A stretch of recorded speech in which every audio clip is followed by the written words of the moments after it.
So the time that I DJed for Bobby Brown, wow, you want to talk about a strange DJ moment out of the archives, and we all have them. So about 10 years ago, you remember the Plush Club was at 380 Beale Street. We had a night on Saturday nights, and they booked one of these shows. It was Slick Rick, Adina Howard, Montel Jordan, and Bobby Brown. This was right when he and the Whitney Houston reality show was on. Rest in peace, Whitney. So Bobby shows up, and I DJed at the club on Saturdays. And his manager, now his wife, 2 kids later, walks up on stage. She's a short, petite woman and says, "Hey, are you the DJ?" I was like, "Yes, I'm Devin Steel." She says, "Bobby wants to talk to you backstage." I'm like, "Bobby who?" She's like, "Bobby Brown." I was like, "Okay, fine." So I go backstage. I walk down to backstage. Bobby Brown is back there with a leather jacket on, sweating profusely. I'm not saying there was drug use involved. I didn't see any of that. You read into it any way you want to. So Bobby's like, "Man, I'm Bobby. I'm Devin Steel. Nice to meet you." And he was like, "So what you got?" "What do I have?" He was like, "Yeah, let's put the show together." So this guy shows up with no show disc. He shows up with nothing. So I'm putting together his whole set. So I get a record sleeve and write down what's in my computer on my Serato. That was like when Serato was still pretty new.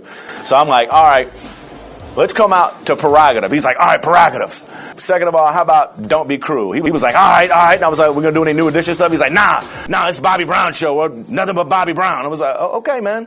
We need to end with Tenderoni. It's a big song, Memphis. 1,000 ladies are going crazy and get the show together. All right, I got it together. I don't want to be the DJ that messes up the Bobby Brown show, right? I don't want to be that dude. So Bobby comes out on stage. Ladies are pulling on his slacks, on his cuffs. They're going crazy. My Prerogative, he goes through it. The song ends. He turns around and says, "Damn, DJ, you could have played the instrumentals." Now, this is the guy who showed up without a show disc, right?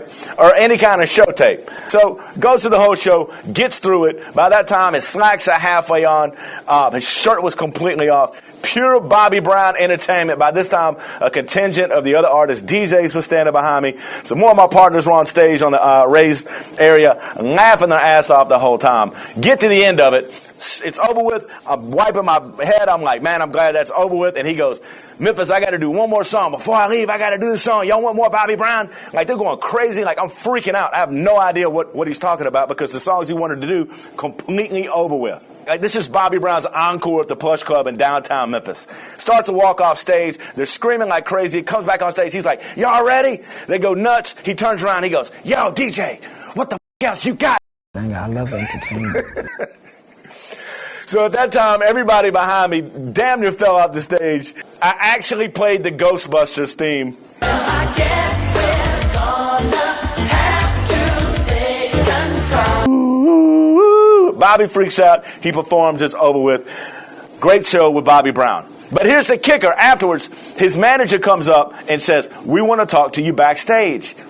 I go backstage. I was still a little furious, a little hot, but it's Bobby Brown, right? "Bobby and I were talking. You did such a great job. We wanted to know if you want to go on tour with us." We exchanged information. Needless to say, I never heard from Bobby Brown and his manager. That's my experience with DJing for Bobby Brown.